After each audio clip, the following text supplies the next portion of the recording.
Hey guys, my name's Eli. I'm with Elite Productions located in Charlotte, North Carolina. And you're here because you're probably an aspiring drone pilot or you just want to see what I'm talking about. Today, we're going to walk through the process of becoming a certified remote pilot under the Part 107. Let's get started on your journey to obtaining your remote pilot certificate. Today, we're going to talk about the eligibility requirements for obtaining a Part 107 remote pilot certificate, a step-by-step guide to the application process and associated fees, an overview of what to expect during the certification process, and eligibility requirements for obtaining a Part 107 remote pilot certificate. The remote pilot certificate is required for individuals operating drones commercially. Eligibility criteria ensures that remote pilots have the knowledge and skills necessary for safe operation. Applicants must be at least 16 years old. I think that's a test question. Proficient in English to communicate effectively and to read effectively.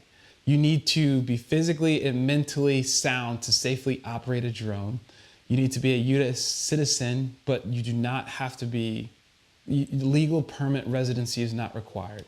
There's no specific educational requirement, just a basic understanding of aeronautical concepts is very beneficial. I think you're gonna need to know that if you wanna pass the exam. So an education kinda is required. I'll give you as much tips as I know.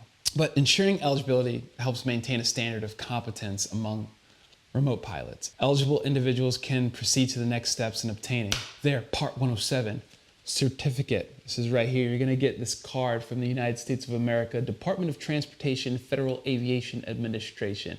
It's kind of cool. It has your name, your date of birth, your nationality.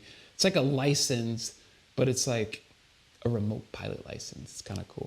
I love it. The step-by-step guide to the application process and associated fees. The application process for the Part 107 remote pilot certificate includes several steps for aspiring drone pilots. What you need to do is you need to study for the Aeronautical Knowledge Test. Remote pilots must pass the FAA's Aeronautical Knowledge Test. You must pass it. I believe it's with an 80. If you fail, that's a 79. You have to pass it with an 80. You should try to get 100 because then you could brag to everybody that you got 100. And then they'll be like, cool, I don't care. I can fly better than you. And then you'll get into a pissing match and be like, I have a bigger drone. Be like, well, I flew for Netflix. And then it's just, you know, how we are. You want to create an FAA Drone Zone account. This is the online portal for drone related activities. Then you submit an application, you complete the remote pilot application in the FAA Drone Zone.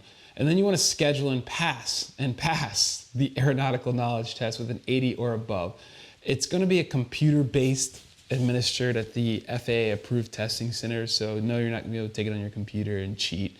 They're going to have prompters and they're going to monitor you with cameras, and it's official. More official than the SAT. It's like federal, baby. And then you're going to complete a TSA security background check. And you receive a temporary certificate. I think they email it to you and you can print it out and put it in your wallet.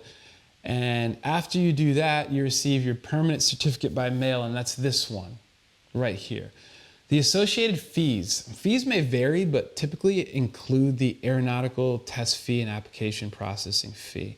And I will put those fees up on the picture right here. Following these steps ensure a smooth application process. Be aware of associated fees and plan accordingly for a successful application. Here's an overview of what to expect during the certification process. The Part 107 certification process involves a combination of studying, testing, and administrative steps. So therefore, an education is required. Understanding what to expect helps applicants navigate the process more confidently. Aeronautical Knowledge Test. It's a comprehensive exam covering regulation, airspace, weather, and other key topics. You want to study your resources, utilize the FAA recommended study materials and resources. You want to complete the application in the FAA Drone Zone. You want to take the Aeronautical Knowledge Test in an approved testing center, get your background check, receive your certificate, and you'll be good. Here's my tips for success. You want to dedicate sufficient time for study and preparation.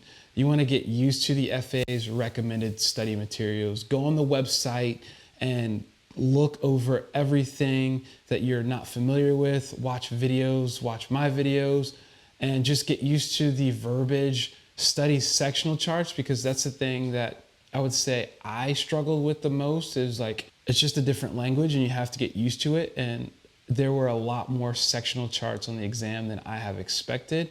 Everything else is kind of like memorization and familiarization with the laws and the airspace and drone specs and all that stuff. So if you study, take your time, give yourself about 3 months, go over material, you'll be fine. I'm not worried about you.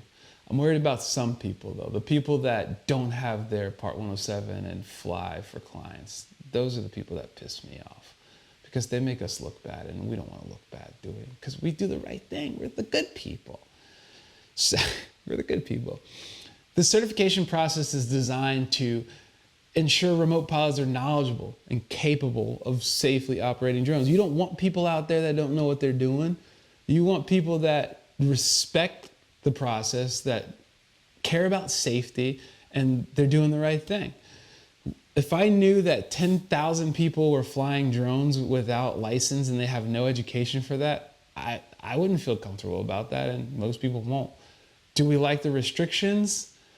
Sometimes they're a little extreme, but unfortunately, it's what has to be done. I want to congratulate you guys for watching this, taking the first steps towards becoming a certified remote pilot.